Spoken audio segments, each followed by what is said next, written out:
Baik, tangani gingivitis dengan scaling. Ini menjadi topik perbincangan kami di pagi hari ini di Dokter Anda. Nah, bagi Anda pemirsa, kami ingatkan kembali di 022 200 4774. Line telepon kami sudah kami buka bagi Anda yang ingin langsung bertanya dengan Dokter Gigi Tea terkait dengan keluhan gigi juga boleh ya, tidak hanya gingivitis. Karena ternyata keluhan gigi ini banyak sekali. Namun yang tadi kita fokus bahas di awal ada gigi berlubang, dan sekarang kita sedang membahas tentang gingivitis atau peradangan pada gusi. Betul. Nah, tadi ada beberapa gejala yang sudah kita bahas nih ya, Dokter Tea. Tadi salah satunya yang saya dengar itu adalah gusi kita turun. Betul. Nah, gitu ya. Nah, kalau bicara gusi turun itu sebenarnya dampaknya yang dirasakan oleh pasien ini apa? Selain tadi kan kalau bengkak ada nyeri, tapi kalau gusi turun ini apa yang dirasakan? Paling sering ya nyeri itu lino. Jadi karena permukaan akar gigi seharusnya itu tidak terekspos, seharusnya tertutup oleh gusi. Tapi karena turun gusinya, akhirnya permukaan akar itu terekspos dan pasti linu sekali biasanya paling sering. Keluhannya biasanya pasien datang, biasanya dok gigi saya linu, dan terlihat pasti gusinya turun, dia linu gitu. Linu dengan sendirinya atau biasanya terpapar dengan ada beberapa hal? Biasanya kena udara dingin pun pasti terasa, cuman yang paling sering gampang kita ngebedain deh itu dengan minum air dingin. Nah, minum air dingin kalau linu sekali itu biasanya ada penurunan gusi. Terus kalau lebih lanjutnya dari penurunan gusi itu biasanya akhirnya efeknya jadi karies yang tadi kita bahas pertama ya, gigi berlubang, tapi tipenya yang erosi, jadi kayak terkikis gitu ya. Jadi biasanya lubang seringnya ya dari permukaan gigi, lubang dari atas ya. Cuman kalau ini dari samping biasanya di dekat gusi. Nah, itu paling sering. Jadi karena permukaan gigi yang seharusnya tidak terekspos jadi terekspos, akhirnya dia gampang dengan penggunaan sikat gigi juga tadi kan, akhirnya jadi gampang terkikis dan akhirnya disebut karies juga sebenarnya ujung-ujungnya. Nah, dokter, kalau misalkan tadi di rumah kita sudah merasakan ada beberapa gejala yang disebutkan oleh dokter tadi terkait dengan itu adalah terindikasi misalkan gingivitis gitu ya. Nah, penanganan pertama kalau di rumah apa yang harus dilakukan sebelum akhirnya kita ke dokter gigi? Penanganan pertama mungkin bisa dengan obat kumur dibantu gitu, terus dengan pemilihan sikat aja sih yang baik dan cara menyikat gigi yang baik. Paling kalau di rumah itu ya. Kan biasanya ada pendarahan tuh, yang pertama kali dilakukan adalah itu biasanya kumur aja langsung. Oh, kalau pendarahan mungkin bisa dibantu dengan kumur air dingin untuk pertamanya. Tambah linu ya biasanya. Tapi biasanya menghentikan pendarahan. Oke, ada setelah pendarahan berhenti boleh dibantu dengan obat kumur antiseptik.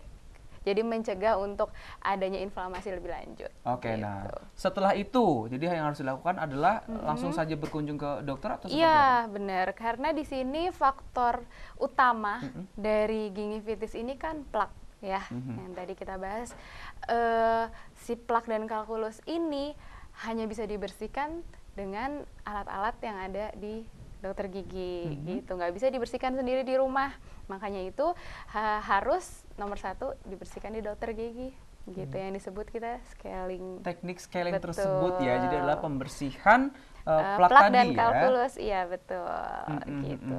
Scaling harus dilakukan hanya di rumah sakit atau di klinik-klinik dokter gigi. Tapi sebenarnya untuk penanganan gingivitis ini, apakah ada obat yang diminum atau seperti apa penanganannya biasanya untuk kasus-kasus gingivitis ini? Oke, kalau untuk penanganannya yang sebenarnya yang utama balik lagi ke scaling tersebut ya, scaling dan polishing. Setelah itu mungkin dari kita lihat tingkat peradangannya ya, kalau misalkan memang membutuhkan seperti obat kumur, nanti akan diresepkan biasanya, atau mungkin linunya sangat terasa, akhirnya bisa diberikan painkiller. Tapi nomor 1 utama kita harus menghilangkan penyebab utamanya ya. Nah, penyebab utamanya itu ya plak dan kalkulus. Oleh karena itu nomor 1 penanganannya scaling dan polishing gitu. Untuk kasus gingivitis ini biasanya kasus terparah yang pernah dokter tangani? Oke, kasus terparah gigi goyang. Ya, jadi plak dan kalkulusnya banyak sekali. Normalnya rata-rata orang memiliki kalkulus sekitar 1/3 permukaan gigi lah ya.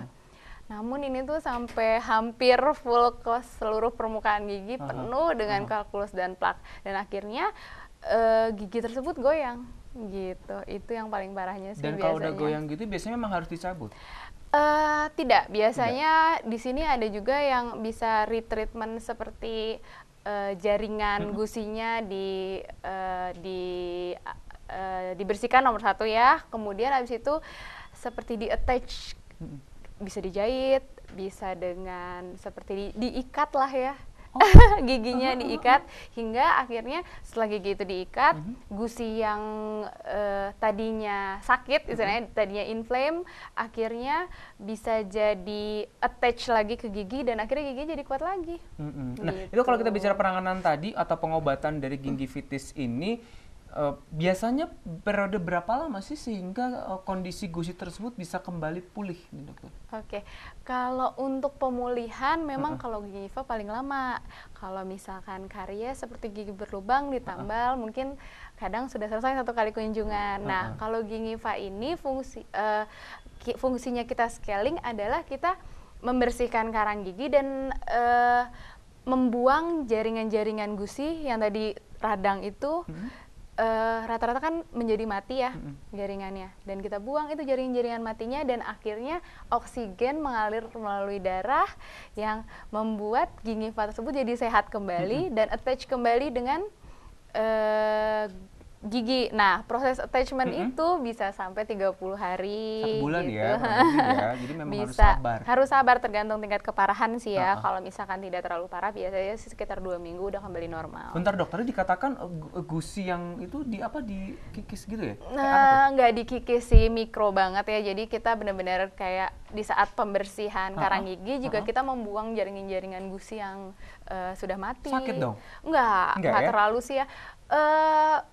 Agak linu ya, memang agak linu. Tapi karena kita sebagian besar kalkulus itu kan posisinya di akar gigi, kayak yang tadi kita bahas ya. Nah, otomatis ada sedikit linu, apalagi getaran-getaran ya. Jadi alatnya itu bergetar kan, ultrasonik, dan akhirnya bikin jadi linu. Tapi ya masih bisa ditahan lah biasanya sama pasien. Oke, bicara Jangan tadi, takut. Jangan takut ya, pokoknya dokter sudah terpercaya dan ditangani, yang penting bisa tersembuhkan dan kembali normal kembali. Betul. Berbicara tadi scaling ya, dari tadi disebut-sebut sebagai salah satu penanganan untuk gingivitis ini. Betul. Nanti di segmen selanjutnya kita akan membahas lebih detail, lebih dalam terkait dengan bagaimana sih sebenarnya teknik scaling ini dilakukan gitu ya. Nanti masih bersama Dokter Tea, di Dokter Anda pagi hari ini. Kami akan kembali usai jeda, tetaplah bersama Dokter Anda.